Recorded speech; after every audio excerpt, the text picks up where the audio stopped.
Assalomu alaykum aziz kuzatuvchilar. Bugungi podkastimizni mehmonlar bilan tanishtirib o'tamiz. Mehmonimiz Diamond maktabi asoschisi Rahimbay aka Kamolov va to'g'ri ovqatlanish bo'yicha mutaxassis, fitness klub asoschisi Sohiba opa Razikvalar bugungi dasturimizni mehmoni. Xush kelibsizlar. Bugungi dasturimizda davra suhbatini o'qishdan tarkib etadi. Initiatori albatta Ozoda Qudumova va Kamina Davron Rahmonova. Ta'lim sohasi vakili tadbirkor Rahimbay Kamolov. Avtomobil sog'liqni almashtirish markazi rahbari Sohiba akam bilan ajoyib qiziqarli interaktiv tarzda o'tkazamiz deb umid qilamiz. Bo'lmasa asta-sekin tanishuv jarayonini boshlasak, birinchi qarshi bo'lmasangizlar Rahimbay akamizdan boshlasak. Rahimbay akam o'zingiz haqingizda qisqacha bir ma'lumot berib o'tsangiz, siz avval qaysi sohada bo'lgansiz, eshitishim bo'yicha bank sohasida faoliyat yuritgansiz.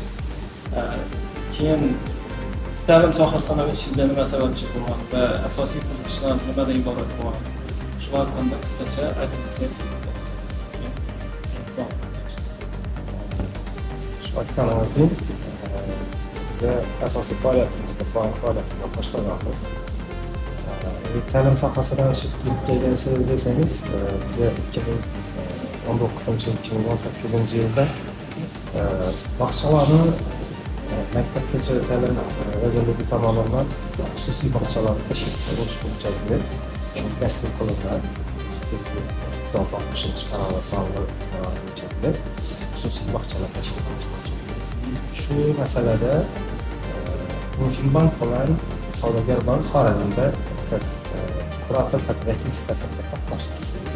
Xorazmda bizlarga shu narsa topshirildi-ki, aynan shu sohani yuritish, xususiy tadbirkorlarni, xohlovchilarni, initiatorlarni topish, shu orqali shu sohani rivojlantirish bo'yicha talabgor bo'lgan tadbirkorlarni jalb qilgan holda, to'g'ri tushuntirgan holda shu ishlarni to'g'ri yo'lga qo'yish bo'yicha agitatsiya qilish, tushuntirish olib borish, shu qiziqish bildirgan tadbirkorlarni shu sohaga jalb qilish bo'yicha bir qator uchrashuvlar o'tkazganmiz. Bizlarimiz tadbirkorlarga taklif qilganmiz, jalb qilganmiz, qiziqtirganmiz.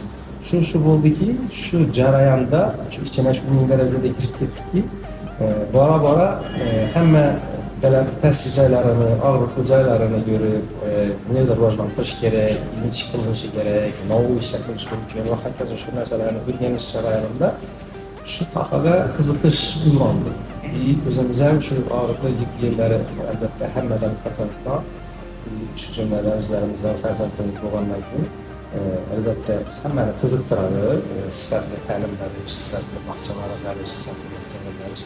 Bu vaqtda shu sifatli bog'cha masalasida endi muammo bo'lganligi sababli davlat shuni dastur qilganki, xususiy bog'chalarni ko'paytirish hisobiga birinchidan qamrovni oshirish, ikkinchidan tadbirkorlarni ishtirokini ko'paytirish hisobiga talaba taklif asosida darajalarini, sifat darajalarini yuqorilash bo'yicha. Shu sohaga girishimiz bilan keyinchalik qiziqish uyg'onib, hammani agitatsiya qilib, tadbirlar o'tkazib, shu moliyalashtirish bosqichlarida hamma etaplarni qatnashish orqali shu sohaga bir taklif bo'ldi, bank sohasidan chiqadigan bo'ldik. Shunchagina harakat qildingiz va boshqa qildingiz va hokimiyat tomonidan taklif bildirildi. Davom etdingiz, eksant qilingan. Başta hamma narsani yetishkinlarini, jurnalistlarni kerak bo'lsa, hammaga o'rgatib turibsizlar, ko'rsatib turibsizlar, moliyalashtirish bo'yicha hamma narsalarni hal qilib turibsizlar. Nechun o'zlaringiz qilmaysizlar?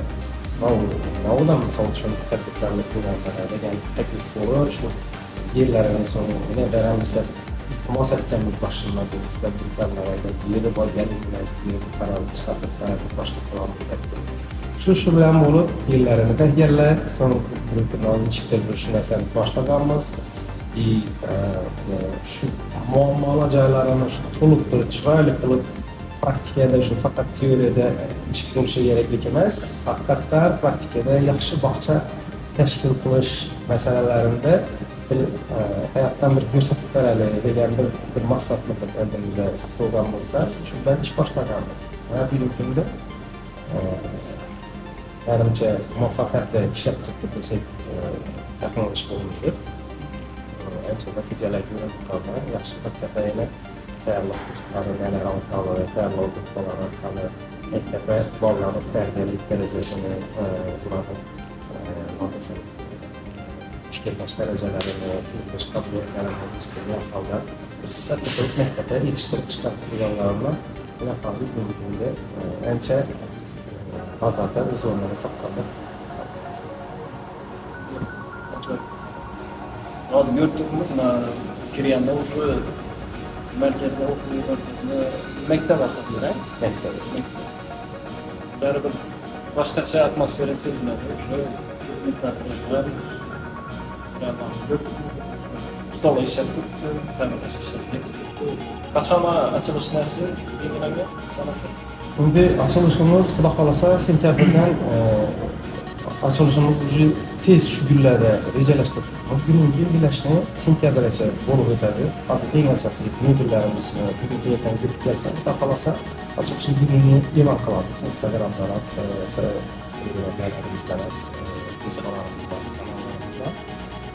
gününü belgilasak, shu yangi mustaqillik bayramlarini belgilab olsak, keyin 2 sentyabrdan уже maktab o'z faoliyatini boshlashga tayyor bo'ladi. Qurilish masalasiga keladigan bo'lsak, qurilishimiz bizda bu yerda bosqichma-bosqich hisoblanganligi uchun birinchi bosqich yana binomiz tayyor bo'lgan. Birinchi binomizni o'zini 300 bolasi bor, 300 sinf. Hozir bugungi ochilib turgan maktablarda hech qanday kichkina emas, 300 o'rinli. Qolaversa keyingi bosqich binomiz agar bitadigan bo'lsa, уже yan tarafdan o'sha bino o'rnatib chiqadi.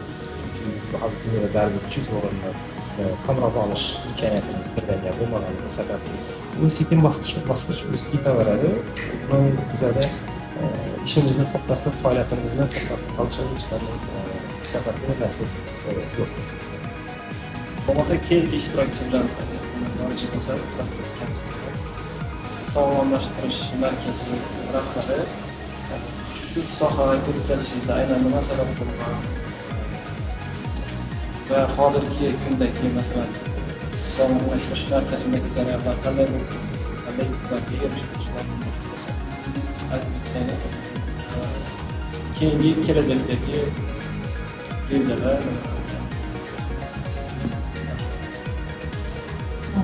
bu sohaga kelishini eng yaxshi natijani bizdan buyuk ishgori hamma kasalliklardan bo'lgan hayotda nolini jadidiyda bo'lgan ayol bo'lganman. Sport bilan hech qachon odam sog'lom bo'lib qolayotgani, shu bilan natija olmayotganini tushunib, Dorukla tanış klubuna 2012 yılda borib, o'zim natija olib, o'zimni yaxshi his etgandan keyin insonlarga ko'proq yordam berishni talab qilaman. O'zi o'qituvchi bo'lishimdan oldin, pedagog bo'lishimdan oldin, men yoshligimdan doktor bo'lishni xohladim. yo'q. Doktor bo'lishni xohladim, lekin o'zim tanishalik sevib bitirgan vaqtda qanday o'qishga kirish katta hisoblanadi, hozir kontraktga kelganda keyin yurtda shu o'zimni bilimimni g'oyatda isbotlab beraman. Berib, shu ishlar davom ettirganman. Lekin bu kasbda man o'zimni topmaganman. Shu meni hozir samarali ozishim men uchun katta yutuq bo'lgan. O'z qolgan kasbini topganman. Hozir bugunda ko'pgina davlatlarda malaka oshirib o'zlarimizni mana shu Xorazmdagi ayollarimizni sog'lom bo'lishlarini, qolmasdan yashashlarini, ularni bir kunlik yashashlarini o'zimni hissamni qo'shib keltirman. Hozirgi kunda eng asosiy maqsadim bizani o'sib kelayotgan farzandlarimizni va muvaffaqiyatni, sog'lom turmush tarzini o'rgatishni maqsad etib qo'ydim. Xudo xohlasa tez kunda o'zimni o'quv kurslarimni iborat yana bir narsani aytayotgan shu o'rinda to'g'ri ovqatlanishni boshlaydilar, lekin sportga tezlikka muvofiq sportni boshlaydilar, lekin to'g'ri ovqatlanishni esdan chiqaradilar va hammasini mujassamlashtirgan tarzda insonlarni ham ruhan, ham jismonan faol bo'lishlarini va o'zimni bilimlarimni berib shu xorazmda yashab turgan barcha ayollarimizni sog'lig'ini tiklashini sababchi bo'lish maqsadim.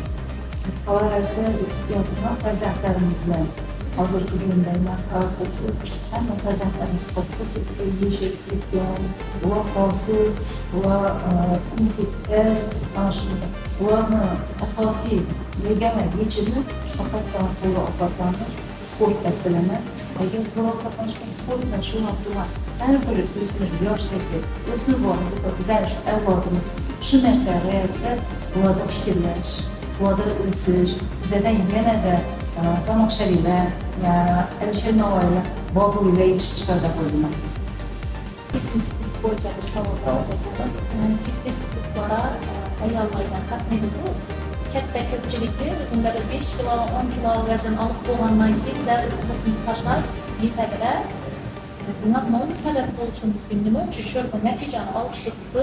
Nima uchun yana sog'lom hayotni davom ettirishni xohlamay qo'yadilar? Ya bularning ruhiyati bilan bog'liqmi? Aynan shunday toifadagi hozir yana tezda samarali ketadigan ayollar bo'yicha o'zingizni fikrlashingizni bilsangiz. Ular qiziqish bilan keladilar, oziq bilan, bilimlarimda qiziqish bilan keladilar. Lekin ularni elimdan olib maqsad yo'q. Men necha kilo olishim kerak. Ularda reja yo'q. Shuning uchun ham keladilar. Уже 5 kilo tashlashdan keyin ovqatlanishi yo'q. Sana vaqtinchalik sen bergan menyularga e'tibor bo'ladilar. Qolib ketgandan keyin narsa e'tiborlanmaydilar. Hozirgi kunda shuni sanirib, orqar ketgan ayollarimizni shuning darslarini tashkillashtirdim, rejalashtirib, ozishga qaratilmoqda. Bu davomiy bo'lishi kerak. Bizning hayot tarzimizda qanday insonlar sport bilan shug'ullanmasligi mumkin degan savolni o'zim beraman. Nima harakatdan cheklangan insonlar bor. Bilgan insonlar hisoblayman. Bular faqatgina shular harakat etmasa bo'ladi. Shular sport bilan shug'ullanmasa bo'ladi. Agarda inson sog'lom ekan, yurib turgan, nafas olib turgan, bu insonlarga albatta sport to'g'ri ovqatlanish kerak bo'ladi. Yana bir narsani tushuntirman.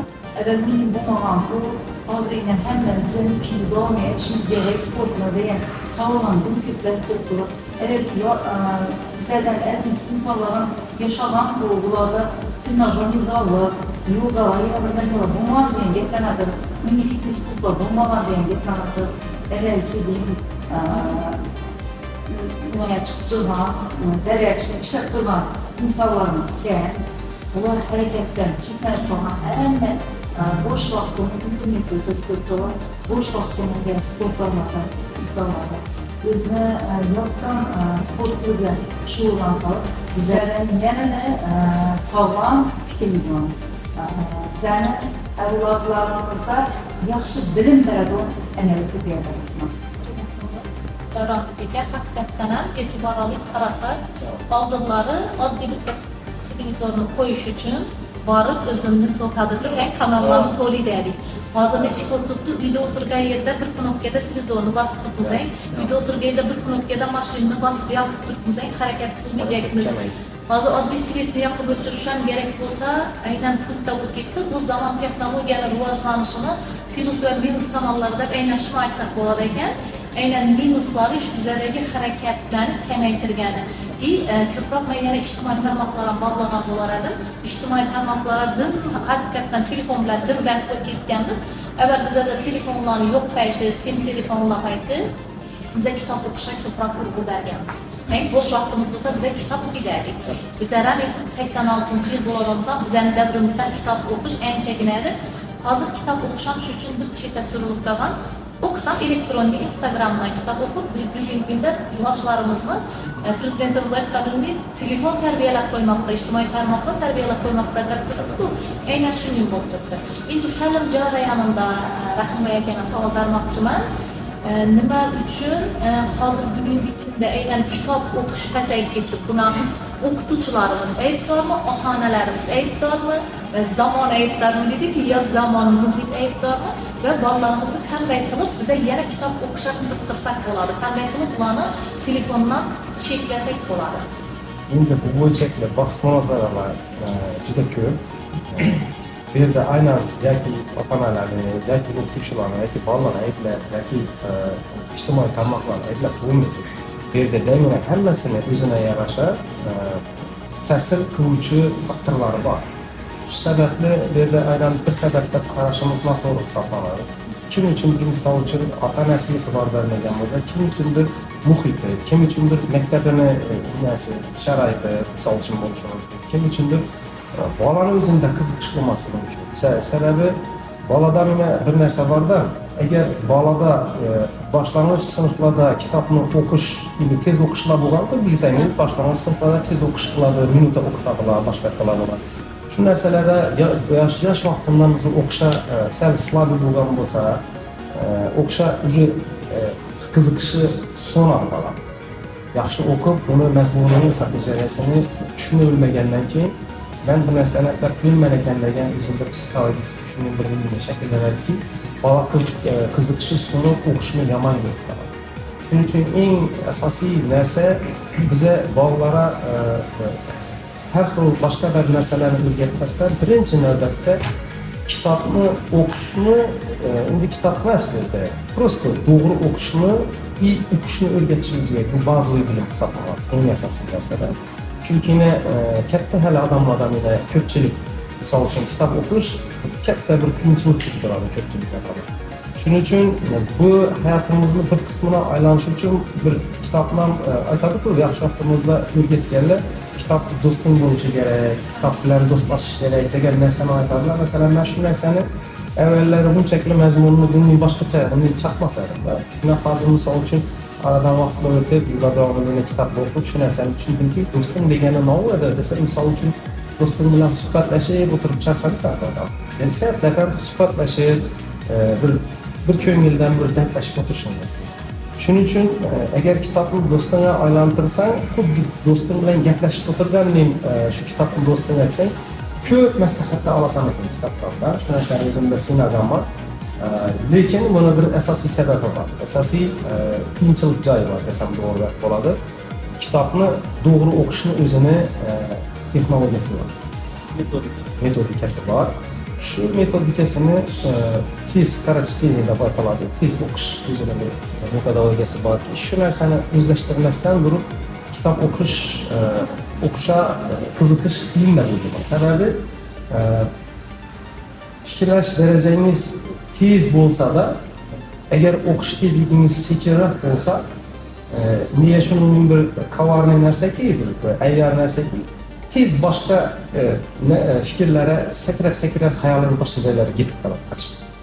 Shuning uchun fokusni ushlash, xayolni bir joyda ushlash, o'qib turgan narsangizni tushunib, mazmunan shuni kallangizda shakllantirib turish qiyin. Buning uchun sizni o'qish tezligingiz, fikrlash tezligingizni tayinlash kerak.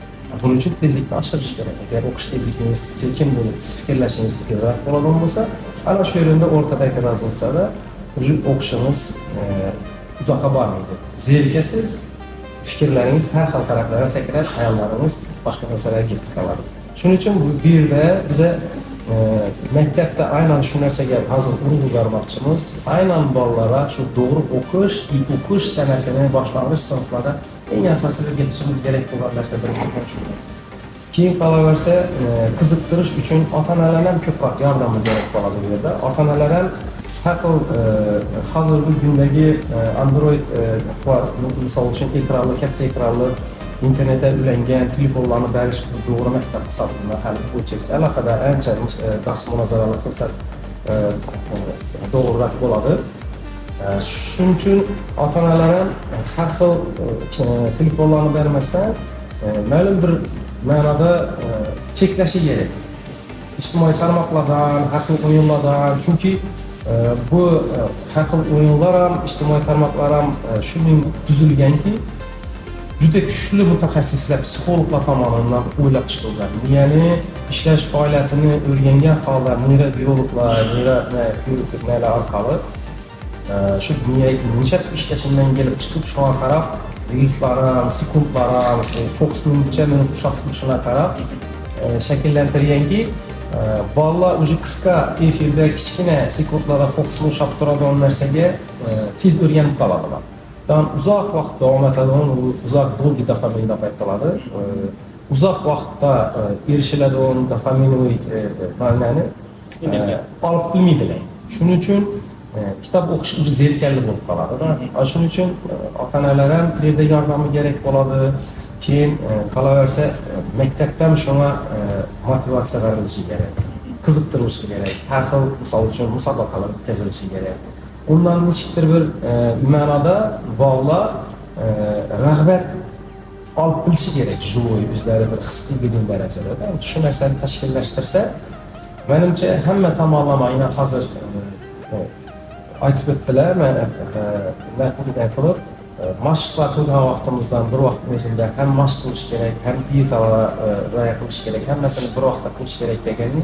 Bundan shu narsa bu vaqtda ham ota-ona ham yordam berishi kerak, maktab ham shuni boshqash qilishi kerak, qolaversa o'qituvchilar ham shuni qo'llab-quvvatlashi kerak, muhit ham shuna sharoitlarni yaratib berish kerak deb o'ylayman. İctimai tarmoqlardan to'g'ri foydalanishni bolalarga o'rgatish kerak deb o'ylayman.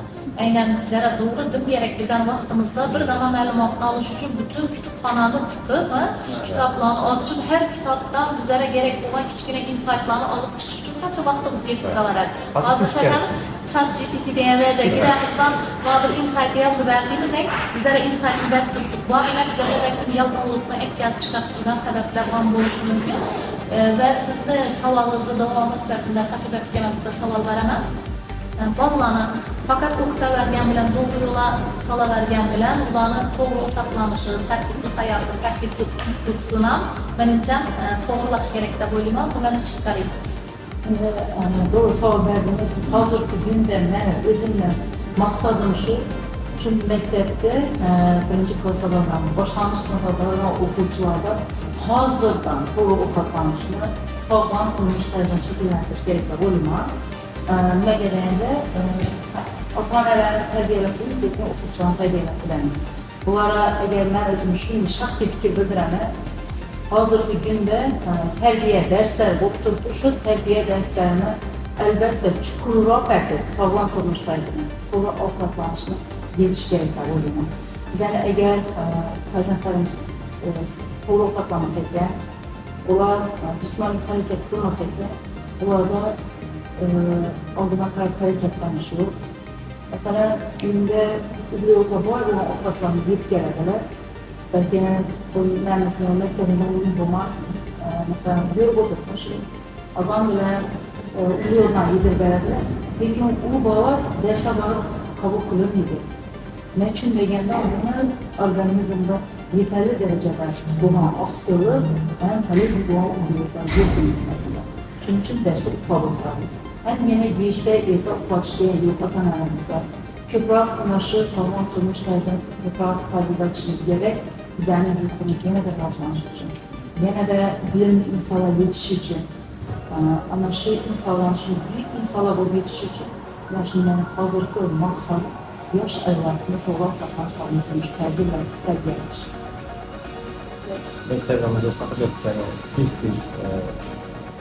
chaqirib, konsultatsiya bo'yicha ota-onalarni o'zini konsultatsiya bo'yicha xudo xohlasa kelajakda hali birlashib quraylik. Taklif qilsak kerak, yordamlari ko'p tegadi. Shularni aytib ekan.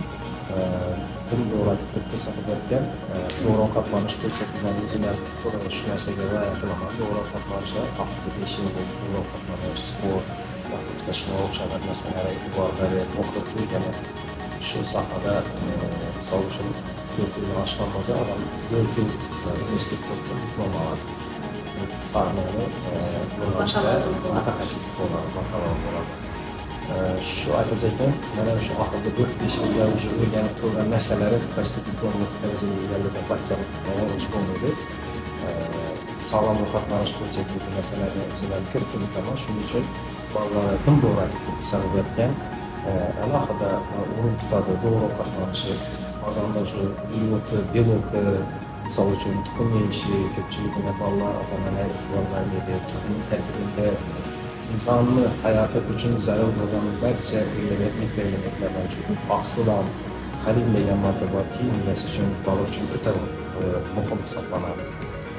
İçindeki vitamin A, vitamin B, hamma vitaminlar mavjudki, bolani ratsionalda tuzatib taqdirida bu ishni qilib mahsulotlar qolaversa, ta'lim saralashtirib faqat bu narsani ko'pchilik otalarimiz ham ko'pchilik bu narsani bilmasdan shuning uchun shu narsalardan bahxabar qilish uchun bu yana sifatlar uyushtirib ota-onalar uchun bolalarni qanday qilib to'g'ri ovqatlanish mumkin degani yoki bo'lmasa qanday qilib telefonlardan ajralish ta'lim bilimlarida to'g'ri himoyalash kerak degan ma'noda ota-onalar shunday bir suhbatlar shunday bir psixologlar bilan uchrashuvlarni ota-onalar ham shu tarbiyalashda bir yordam berishadi hissa qo'shsak bu ham yana bir qo'shimcha bir narsa bo'ladi degan. Ben hazır maktabimizde açılış jarayonu olsa demek pedagoglarını kabul qilish jarayonlarida boshqa bir borundayım. Şu jarayonda bir ahamiyatli narsani aytib o'tacakman. Pedagoglarni qabul qilishda ularning novusuna ko'proq ahamiyat qaratamiz. Uning chechanliklarini ya diplomlarni ya qaysidir olgan sertifikatlarini e'tibor qaratamiz yoki xarakterini e'tibor qaratamiz. Endi bularni hammasi mujassam bo'lgan insonni topish qiyin. Aynan siz uchun pedagog qabul qilishda qaysi sifatini ko'proq qarash kerak deb hisoblaysiz?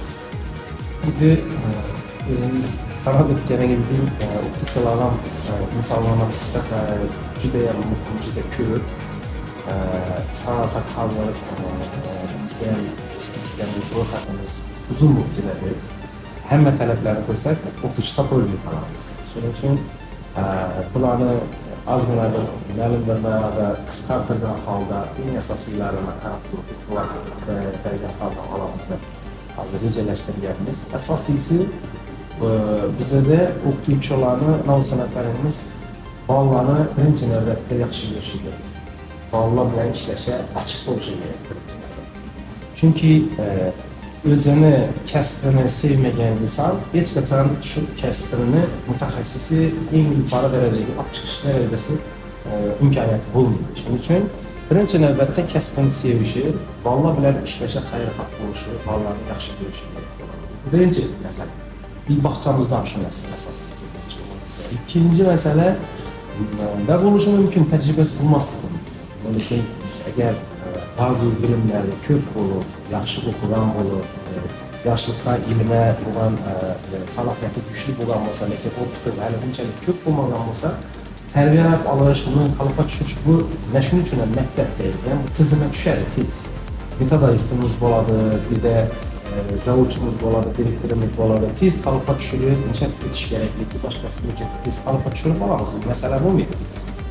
Fakat bu stajı 15 yıllık ekan, 20 yıllık ekan, fakat bu narsaga qarab turamiz. Bize muvozanatlaştırgan holda hamma tarafini bir o'lchamlar balans olib kelibmizki, bundan tashqari yana bir xususiyat borki, odamni o'zini ustida ishlashga ochiqligi. Misol uchun inson o'zini ustida ishlaydimi, o'zini bilimini doimiy o'stirib boradimi yoki shu maktabni bitirganda yoki universitetni bitirgandagi bilan faqat shu bilan chegaralanib qoldimi? To есть bu narsani hozir zamonaviy tilda aytganda bir moda bo'lgan bir tushuncha bor. Open mindset deb aytadi. Ochiqlik, ilmga, yangiliklarga ochiqlik. Shu narsani o'zi rivojlanib, o'zini ustida o'zi ishlashga tayyormi, o'zini doimiy rivojlantiradimi? Bu shu narsalar o'ta muhim hisoblanadi. Chunki yurib turibmizki, bir vaqtlar ma'zo aytdingiz, biz har xil bibliotekallarga kirib, kinolarni yozib, har xil informatsiyalarni topishga harakatlar ekan. Hozir teskarisi. Naborot shu darajadagi informatsiya ko'pki, buni qisqartirish muammo bo'lib qoldi. Eng kerakini içinden çok muamele ma'lumot içinden gerekeni qisqartirib, nishatib shuni kamaytirib yozsak bo'ladi degan masala qoldi. Shuning uchun bu yerda ma'lumotni hozir ko'pligi ko'p, lekin uni qisqartirish muammo bo'lgandan keyin bu yerda уже ancha boshqa podxod bilan, boshqa nazar bilan qarash kerak bo'lib qoldi ta'limotda.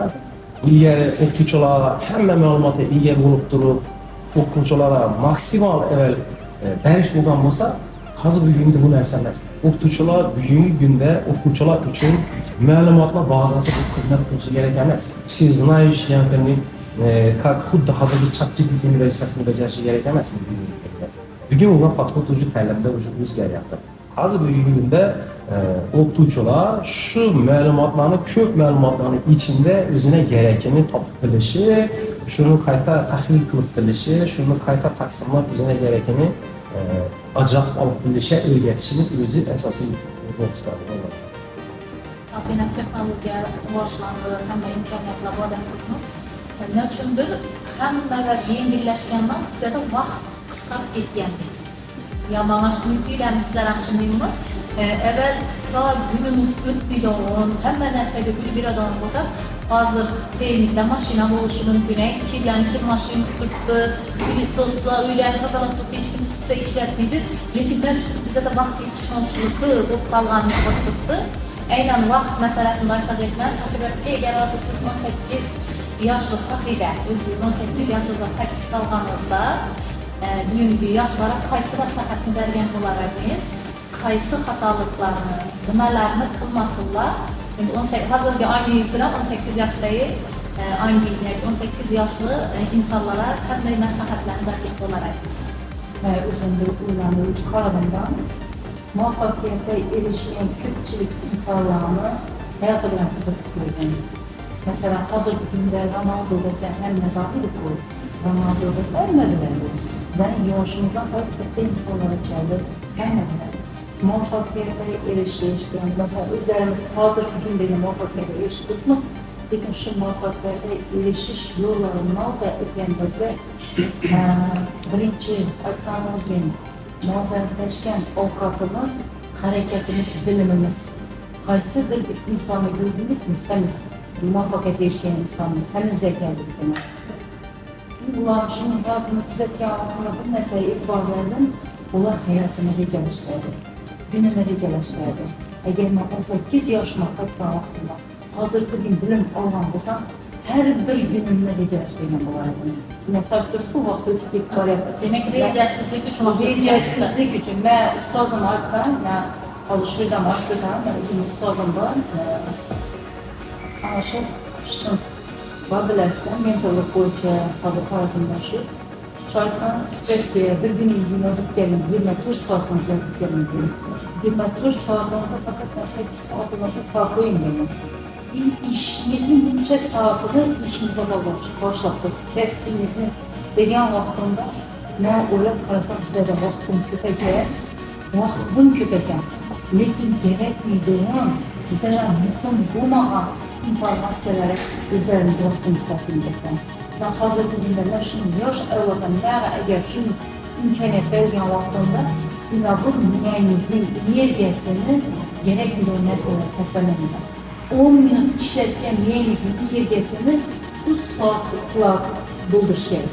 10 minut ishlatganni 3 soat uxlagandan keyin bo'ldirgan ekan. Shunda bizga bo'lgan kunimizni nolab saqlashni qilish kerak. Ino shu rejalashtirilmasdan yashab turgan hayotimizda vaqt qisqarib boryapti. Shuning uchun hamma, yani bu aytdingizku, fokusunda. Hozir ara so'rardi, vaqt eng qimmat narsa nima desa, vaqt beradi. Vaqt emas, hozir fokus bo'lib qoldi. Diqqat bo'lib qoldi. Nechun desa, internetga kirganlarda sразу boshqa narsalar o'tib qoladi. Shuning uchun shu diqqatimizni kerak bo'lgan narsalar tarqatmaslik. Bizlar ham rostdan shu orqali sizligimiz bo'lgandir, balki bizlar tushunmovchiligimiz bo'lgandir. Agar hozir bu momentda mana shu nima bergan vaqtimda nomni o'zgartirish kerak degan birinchi o'zimni holatini rejalashtirishdan boshlayman. Yine en asosiy narsa hayotda muvaffaqiyatga erishishning asosiy maqsadlari shu rejalashtirish.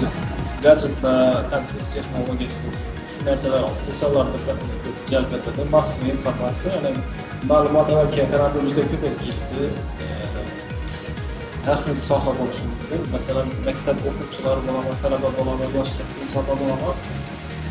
Smartfonları bunlarga qo'ygan insonlar ham ko'ryapmiz. Shu kunini faqat videolardan o'tirib beradi ba'zi. Bu rivojlantirilgan videolar bo'lishdi.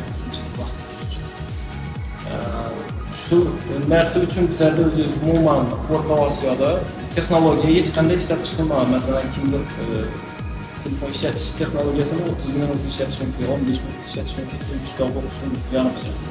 Shunday narsa darslikda kerak emas ekan deb o'ylayman. Masalan, ta'lim tizimida bo'ladi. Şimdi her kim özünü xohlamaydi ish yapib texnologiyani, ma'lumotlar ham shuncha abrat bo'lib ketdi. Odam ruhiyatini, sog'lomligini ham katta ta'sir ko'rsatadi. Üstünde ko'proq ishlash kerak edi. Sog'lomlashtirish uchun insonlarni ruhiyatini tushunadigan kerak bo'lganda insonlar qanday takliflar bersak to'g'ri bo'lar ekan. O'zim ham ko'p günümü o'tkazishda belgilar aytganingizni rejalashga ko'proq urg'u beraman. Masalan, bloknotda yozib bilmasam, buni chalg'itadigan odam topiladi, yo nomi chiqib qoladi, shunday faktorlar bo'lsa. Aynan shunday narsalarga qanday kurashish mumkin? Endi shu savolimizga bir javob bersam, bu narsani olib ishlab chiqilgan rejasan, o'zini strategiyasan, o'zini ishlatiladigan nima desam bo'ladi, texnikasi bor, metodologiyasi bor. Time management deb ataladi bu narsa.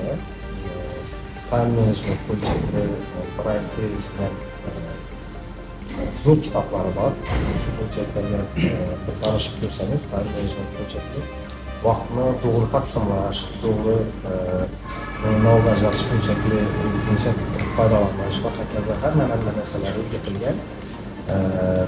Ben şu kitap bilan tanishish narsasida mazmunlar bilan tanishish o'qib chiqqan vaqtimda shu narsani reja qildim o'zimda.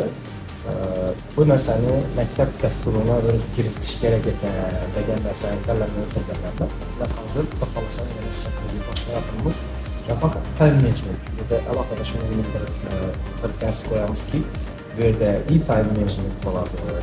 İyi hazır zamonaviy gadjetlardan doğru foydalanish, lifehack desak to'g'ri bo'ladi. Hozir bir zamonaviy bir tushuncha, lifehack deb qo'ysak, masalan, darsni nomini bu yerda ham time managementdan tashqari to'g'ri ma'lumotlarni obработка qilish, tahlil qilish, искусственный intellektdan to'g'ri foydalanish, nerida uni podvох bor, nerida uni yomon oqibatlar olib kelishi mumkin.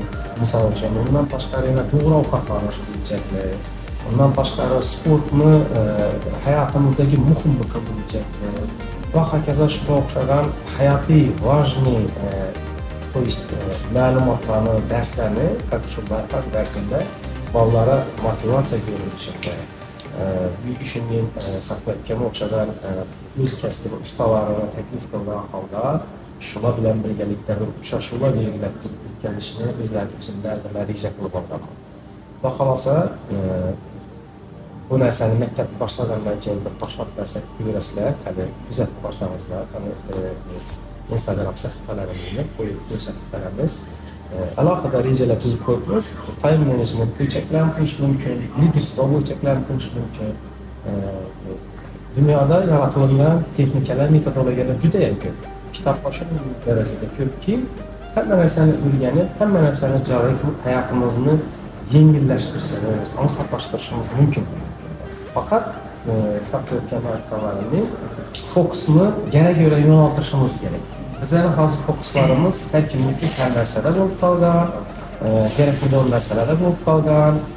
Hatto shu fokusni ushlash bo'yicha alohida bir kitobi borki, fokusni to'g'ri ushlash bo'yicha ko'rib chiqib, shuni qog'ozga yozib, o'zingizga nima kerakli ekanligini tahlil qilishdan asosiy metodologiyalar bor.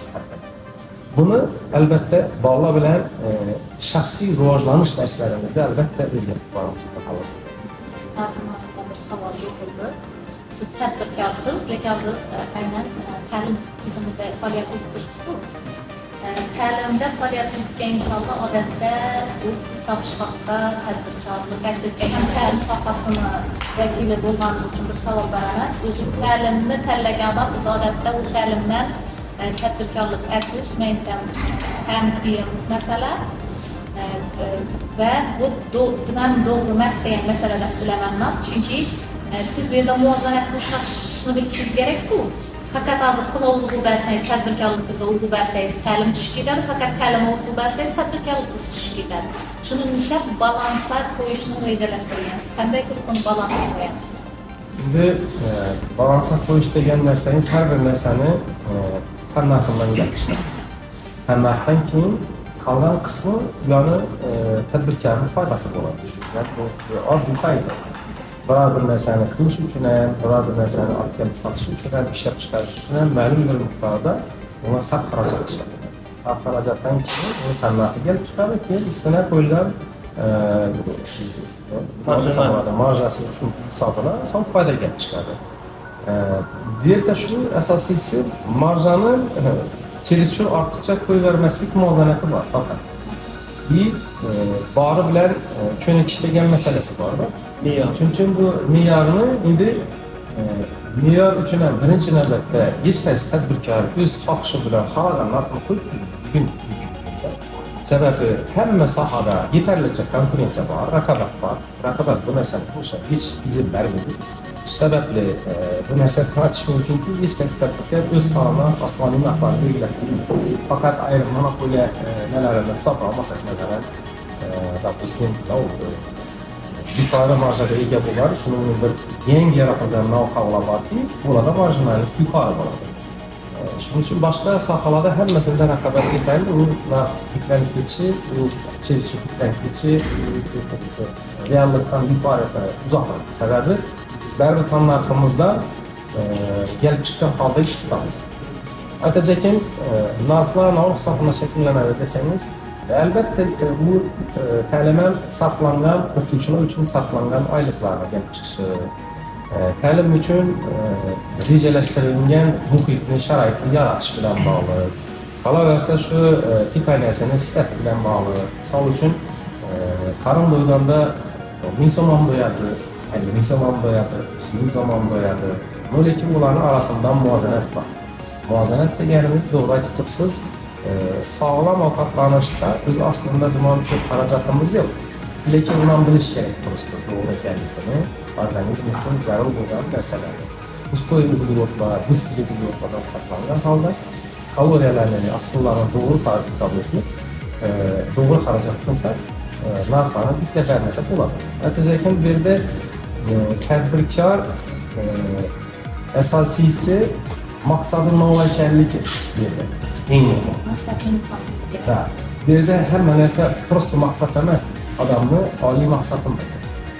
Misol uchun, men o'zimga bir kun savol berdim. Saytda ishlarga tasdiqlarmiz. Buni tasavvur qiling, million so'm pulimiz bo'ldi. Milliard bo'ldi, 10 bo'ldi, 100 bo'ldi, Elon Musk'ning investitsiyasi bor. Bu keyin dalcha shu. Misol, keyin chetamiz. Bundan sifralarni soni ko'paygandan biron bir bilasa olamizmi? Yo buni o'zimiz bilan ikkitamiz bilarcha. Shu holatni o'zimda to'liq shakllantirdim, shu darajaga bordim. Keyin chataman. Keyin menda tadbirkorlikdan ko'p daromad qilish niyati sekin so'ndi. Birinchi demak pulni miqdorini sonini ko'paytirish ekan degan narsa keladi-da. Moddiyat emas. Adam bor, agar pulni yetarli bo'ladigan bo'lsa, odam pulni soni bilan baxtli bo'lmaydi hech qachon. Misol uchun, hech kim ham hali kerak bo'lsa shuni boy odamlar borki, vaqt yo'q bo'lsa shuni normal o'zini yetarli topib odamlar borki, juda baxtli. Shuning uchun pulni ko'pligidan emas, masala bu yerda odamni jamiyatda tutgan o'rni. Bu hayotga kelib men nima ish qildim? Navodir o'zimdan bir shuningdek bir yaxshi narsa his qildimki, boshqalar ham bir xizmat qiladi degan o'zina beradigan savollarni oldimda o'zi nima ishlatishini belgilab oladi. Misol uchun bizlar ham tadbirkor sifatida boshqa ishlarga investitsiya qilsak ham o'zimizda boshqa bizneslarimiz ham yo'q emas bor tadbirkorlik qilamiz. Investitsiya qiladigan bo'lsak, albatta o'zidan ancha investitsiya qilsak bo'ladigan faoliyat turlarimiz borki, hali uncha yaqin arada yetarli bo'lmaydi. Bor sohasidan chiqqanman deb aytdim. Shuning uchun bankda hech qachon bilgan bo'lsangiz, bankga hech qachon pul yetarli bo'lmaydi. Necha milliard bo'lmasa, banklarda har doim resurs yetishmovchilik muammosi bor. Shuning uchun ham reytinglarni oshiramiz, chet eldan investorlardan pullarni jalb qilamiz va hokazo. Bu cheksiz tuganmas bir faoliyat turi-da. Shuning uchun aytajakim, pulni oxiriga yetib bo'lmaydi. Asosiysi mana shu jamiyatimiz, bog'larimiz, qolaversa shu Xorazm bir ahlini, Xorazmni o'zini bir tutgan o'rnini tiklash, boshqa qilish masalalarida bir azmı köpmü bir qandaydır bir iz qaldıradigan bir hissa qo'shib bilsak, men shundan o'zimni nechta bir xursand, shundan bir o'zimni mamnun deb hisoblayman kelajakda. Va shu masaladan kelib chiqqan holda maktabni boshlaganman. Qaysidir bir tadbirkorlik qilish maqsadida yoki boshqa qilish maqsadida emas. Bu yerda ta'limda hech qachon tadbirkorlik bo'lmaydi. Sababi tadbirkorlikni agar ta'limdan daromad olaman degan narsani qo'yadigan bo'lsangiz, sifatli ta'lim tashkillashtirishni iloji bo'lmaydi. Bu yerda faqat bu ta'limga bog'liq emas aslında. Her qanday biznesda olmasın, tadbirkor avvalambor shu tadbir qilayotgan biznesini birinchi o'ringa uni muvaffaqiyatini, uni yaxshi darajaga chiqishini, raqobatbardosh bo'lishini, yurib ketishini, hamma shu narsalaridan bir nima bo'lishi kerak, manfaatdor bo'lishi kerak. Qolaversa u ikkinchi planda bo'ladi bu daromad. İş yaxshi bo'lgandan keyin, sifatli bo'lgandan keyin u samo pasibi o'z-o'zidan daromad ertang o'zi kelaveradi narsa. Ya'ni hech kim bir yaxshi ish tashkil qilib, yaxshi biznes qurgan odam hech kim hali bir yetar etmas bo'lib qolgan emas, yo osh bo'lib qolgan emas. Bu hayotimizda hammamizga misol uchun hali oddiy ishda ishlab yurgan odamlar hozir bugungi kunda xudoga shukr mana O'zbekiston hududida yashab yurgan odamlar hammasi ko'pchilik bu oyoqda kiyimda mashinam bor, chet elga sayohatdan chiqib turibdilar, pulam yetarli bo'lib turibdi, oziq-ovqatlar ham yetarli bo'lib turibdi, kiyim-kechaklarda absolutniy muammo yo'q. Menimcha bu yerda уже moddiy jihatdan hammada уже yetarli resurslar bor deb hisoblasak to'g'ri bo'ladi. Faqat bu yerda baxtni his qilish, to'g'ri yashash bilimlarini, ko'nikmalarini o'zlashtirish, sog'lom turmush tarzini shakllantirish degan masalalar endi bu anlamda ilmiy xulosalar chiqardi. Tadbirkor sifatida bugungi kunda eng katta qilib qo'ygan xafangiz qaysi? Sizga keyingi tadbirkorlashni qilmaslik. Bu narsani sizga aytsam, men sizga eng katta xato desam, unda hozir o'rnik xatolar sizga aytsam mumkin. Ben size hecham bir ish xatoni qilmasinlar, ya ish xatoni qilsinlar. Bu ishunda tadbirkorlik bilan oddiy ishchini farqi shunda. Aynan.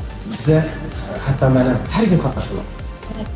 Her gün xato qilamiz. Yo'q, tavakkal boshqa taraflarda. Lekin xato qilish o'zi aslında maktabimizni o'zi ideologiyasidan asosan shu narsaga hujjatlar. Bizani ta'limotlarimizda ko'p tomonlama xato qilmaslikka o'rgatadilar. Xato qildim, sразу masalan 2, sразу 3 xato qilmaslik kerak, xato qilmak yo'q, uning hayot umumiy emas. Misol uchun hayotga chiqib maktabni bitirib chiqqaningizdan keyin hech kim sizga 2 qo'ymaydi-ku, ya hech kim 3 qo'ymaydi-ku, to'g'rimi? 2 qo'y olganlar ham, 3 olganlar ham normal kasb egasi bo'lib yashab, ishlab, yaxshi granatni topib yuribdi. Bu narsani hammamiz ko'rib turibmiz.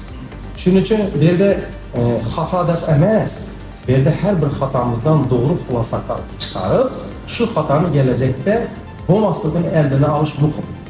Xato qilmayman ya xato qilmaslik kerak desangiz, bunda hech bir ishni qila olmaysiz, o'sha yerda cheklanasiz. Xato qilmayman desangiz, hech narsa qilmaslik kerak. Shuning uchun tadbirkorlikda qaysi bir xatoni qilmang degan narsa to'g'ri bo'lmasa kerak deb o'ylamayman.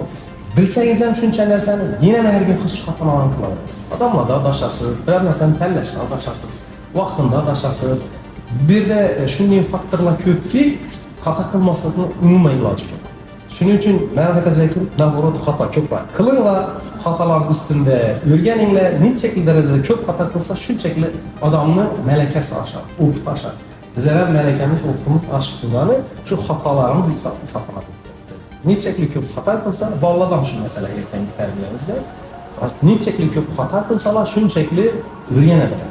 Biz xatolarimizni ustunda o'rganamiz.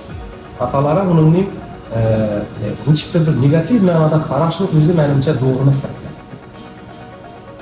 Asosiysi bir xatoni qayta qilmaslik. Albatta. Undan dars chiqarib o'zi uchun qayta qilmaslik va albatta yana bir tomoni bor. O'zgartirib bo'lmas xatolarni qilmaslik muhim. Bu yerda keyinini qaytarib bo'lmas xatolarni, to'g'rilab bo'lmas xatolarni qilish muhim. Bu narsa albatta bolani yosh vaqtidagi chuqur ta'lim olishi, bilim olishi, kitoblarni to'g'ri o'qib, to'g'ri o'rganib, obrazlarni doğru kabul qilib bilishi, to есть добропорядочный edişin adam bo'lib shakllanishi, bu ishi o'zgartirib bo'lmas xatolardan odamni saqlaydi. İnsançılık ko'proq bilimli bo'lsa, insoniylik albatta. İnsaniylikni rivojlantirish. Chunki o'qituvchilar ham yana savol berdingiz, nechik bir kriteriyalar bilan olasiz deb boshqa aytasiz. Yani aytdimku, bolalarni sevishi kerak, ochiq bo'lishi kerak. Qolaversa, bor shu narsalarni qatorida asosiysi добропорядочность degan narsa bor. Добропорядочный inson hech qachon muvozanatni buzmaydi. Yolg'izlik yoki yaxshimi, zulm va hokazo boshqa narsalar hammasini balansda saqlash bu odamni shu добропорядочностьdan kelib chiqadi.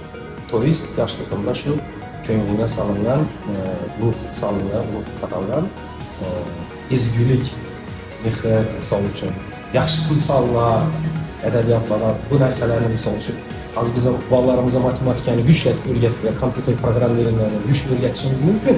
Lekin bu yaxshi inson bo'lishini kafolat qilmaydi.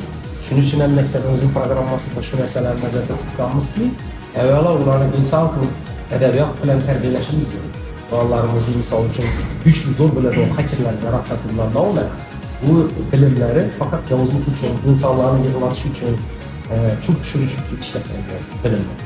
Shuning uchun bu yerda albatta adabiyot fanini o'rgatilishi, kitobxonlik degan narsalara, kitob o'qish, har xil shu narsalarni qilinishi, programmalarni qilinishi faqat tayyorlantirib, albatta faqat bu repetitorga tayyorlangan bu maktabni o'rnini bosmaydi. Shuning uchun добропорядочный shakllantirish uchun albatta insonda chuqur yoshlikdan doğru terbiye veriş, iyi ta'lim berish hisoblanadi. Şurada ben bir savol bor bo'lgan. Ko'pchilikda shunday bo'ladi, xato qiladigan ko'p odam depressiyaga kiradi, stress holatida. Qilajak ishini ham qilmaydi ko'p odamlar, sen bu ishni qilib bilsan deb o'zini bo'lgan ishonch kamayadi ko'pchilik. Xatolar narsalar bor. Shuning uchun hozirgi jamiyatimizda ko'pchilik nodir qilishga, ya'ni komfort zonalarga boryapti, nodir qilishga harakat etmaydigan bo'ladi ko'pchilikda. Shunday narsalarni yengib chiqish bizda ham bo'ladi. Stress holatlari bo'ladi ba'zida ham o'xshamaydigan vaziyatda. Shunday holatlarda o'zingizdan kuchli bilasizlar. Shunday vaziyatlarda masalan nerdan energiya olasizlar, insonlar shuni qanday tavsiyalar berish mumkin shu holat tushsalarmi bo'ladi? Ben özüm şahsen özüm niye diyene kesbimden almam. Benim tek keski markalardı. Ben strese şikaret kullanım. Strese düştü. İnsanlar ben strese düştüm. Lakin bu güzel kararları düşmesi gözüm kararı. İşime gelen vaktinde birinci neresi insanların çöl netice almanı, bunların ailesini yeniden müstehkemlendirme, bunların farzandlarına olan münasebeti, Üstazıma yine şu hatayken ben yine şu nesneler üzerine kulasa çıkardım. Ben yine şu siyana gelip mümin çavakta yine özgeriş girdim bizim hayatıma. Hazır gününde size düşündükler, fikri düşündükler. Ben yine önce okul vezinde gerek bu vezinden havas buldum. Benim ilime gitti, bu sağlam durmuş tesir ettiği spor degen dersen ben özüme bu muhim ekledim. Bildim, degen insanına gözüne karak ben inançlıyım benden. Ayollar ilgilenmeyi dağıtı, vallahi например da ayollar energiyani hozirgi kunda şimdi Kur'an salomatlik merkezlerinden alır. Uyda kalgan bola nereden alır energiyani? Shu sog'lom enadan alır energiyani. Sog'lom enadan alır energiyani.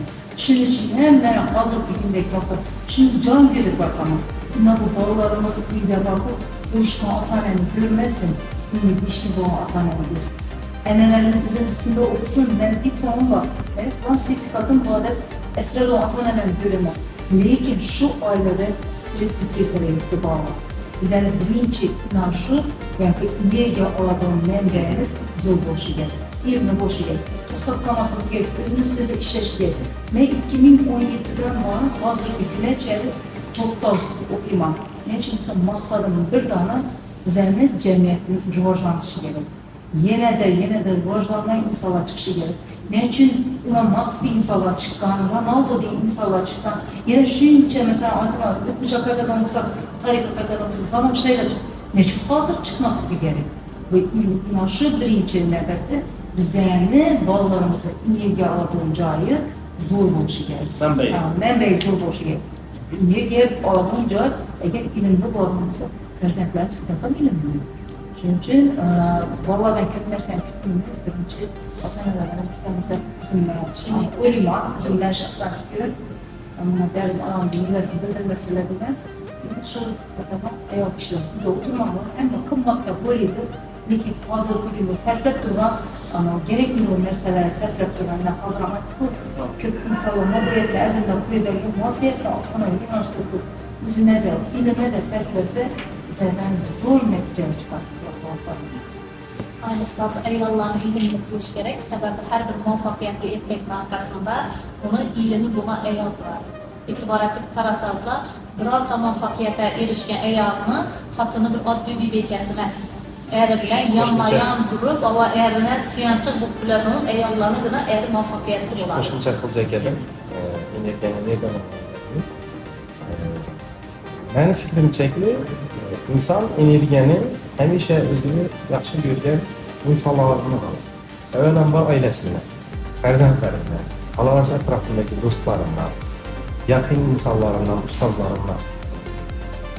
Misol uchun tushkunlikka daha doğru tushasiz tushkunlikka. Lekin tushgan vaqtda odam har kimning o'zini ichida ya aytganimizdek oliy maqsadi bo'ladiki, qolaversa atrofimizda sizni ma'naviy jihatdan, psixologik jihatdan qo'llab-quvvatlaydigan yaqin insonlarimiz borki, shular bilan bir ozgina bir suhbatlashganingizda yana sizni avvalgi stress holatidan chiqarib, yana shu bodri holatga keltirib, ishni holatiga keltirib qo'yadi.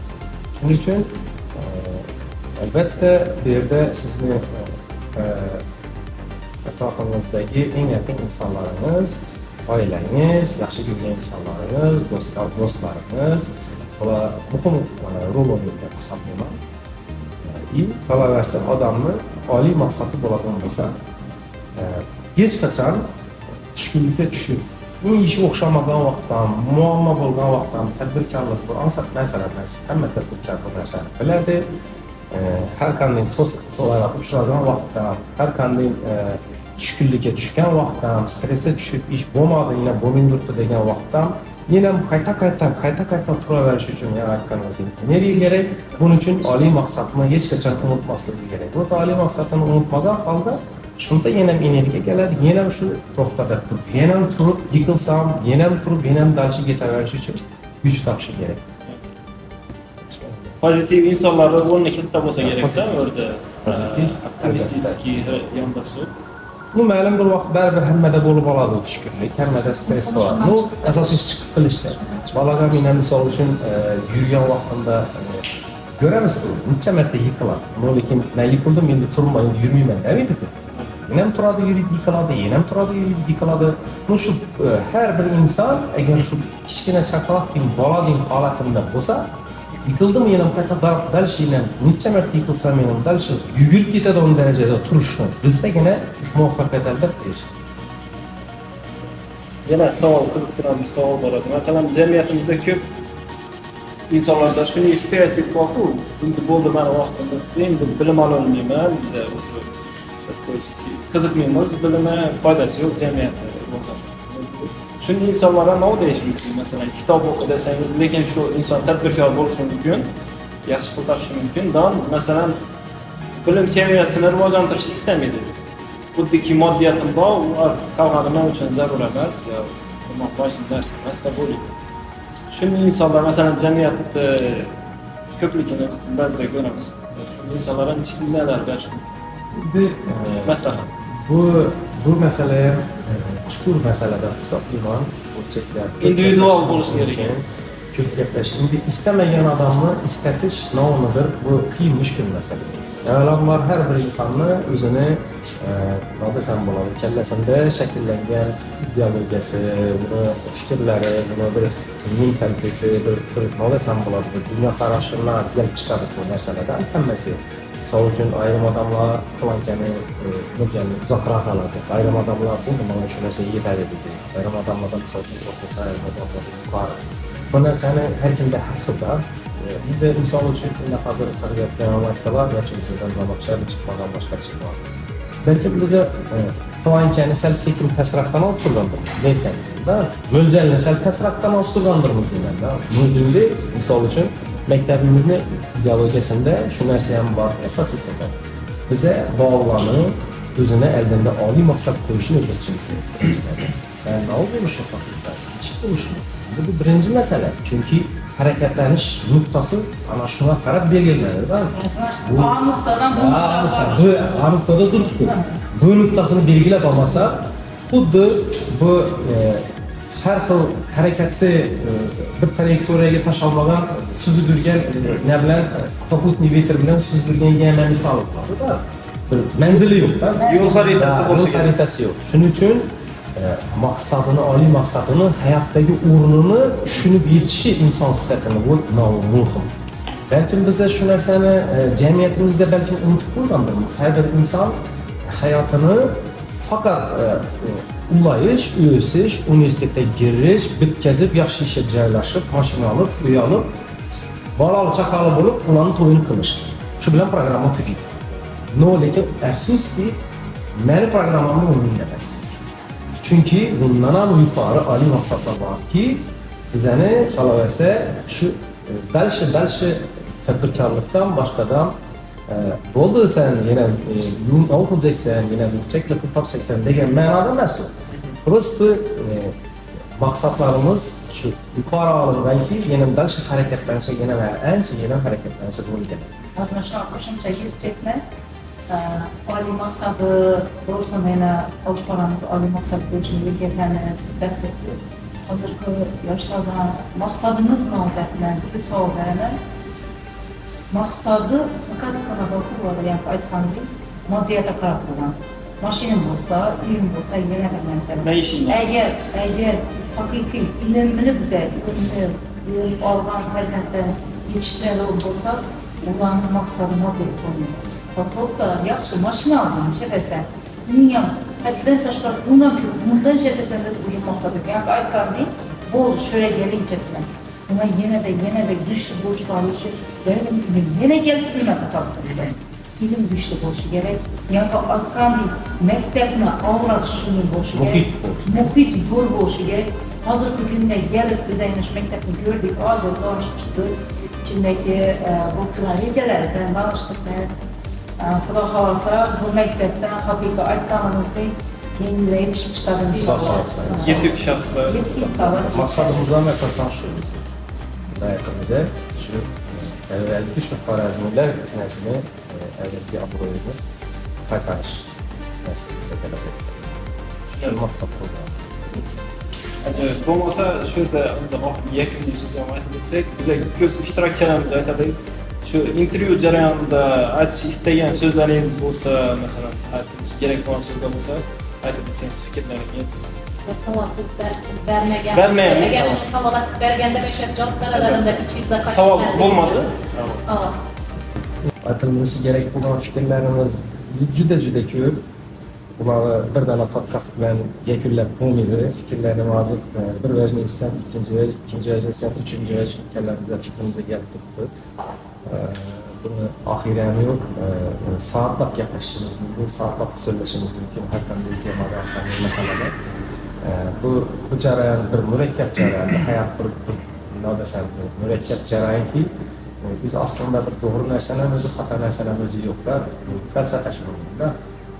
Kim uchundir doğru, kim uchundir xato. Shuning uchun shu aytmoq, muvozanat bo'lishi kerak. Aytgan o'zini nima kerak, bo'lishi kerak, boshqa bo'lishi kerak. Shuning uchun nodasal bo'ladi. Va hammasi shu muvozanatni ushlashimiz uchun ham chuqur bilim olishimiz kerak. Bolalarimizni anglash darajasini yükseltmek gerek. Anglash, o'zini anglash degan tushuncha borki, bu narsa hech qachon o'zini o'qitmaydi. Sababini oddiy o'zlarimizni bolalarni o'qigan bolalar, bu narsani studentlarimiz, magistrlarimiz o'zak tadbiqlar. Chetda o'qib chiqqan, o'qimasa chiqqan bolalarni o'zlari ko'p qaytarib, Vardı, bize yukarı bal bilen girdik üniversitede, lekin bizden pes algan ballarını okugan vaxtda bunlara yetib bulmaydı dediler. Bunların yandaşı, bunların nəsil öte mürekkep, öte başkaça, yaşaşlarının ürüyle umman başkaça. Bize suyunu bilmedik, bize en zor matematikede, en zor bağlılık dil desek, okudan da bize kıynalık kalmadı, nasıl oldu okudu. Şunu aytıp durup anam, dedi, mektepni rolü öte muhim adamın hayatında. Çünkü gerekirse üniversitetten fakat naturalisiyatede esaslı bazı bilimler mektepler. O için fundament olarak Qanchalik mustahkam bo'lsa, bizlar binoni xohlagancha bitirib bilasiz. yanında bize prosto bağlarını insan sıfatında şekillendirip özünün üstünde müstakil işlep bilediği dereceye at çıkışımız esaslı.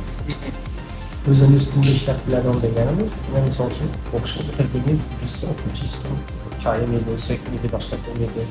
Üniversiteden hiç kim misal için bitirdiğimiz adamında size hiç kim arattır, dərək bir misal için. No, insan katta bo'lgandan keyin alohida o'zini shu tarbiyalash, o'zini ustida ishlash, bilimini oshirib borish, to'xtab qolmasligini ta'minlagan mafkurani singdirishimiz kerak asosiysi. Bu nima bo'ladi? Bugungi mazmunli va maroqli suhbat uchun sizlarga o'zimizni minnatdorchilik bildiramiz.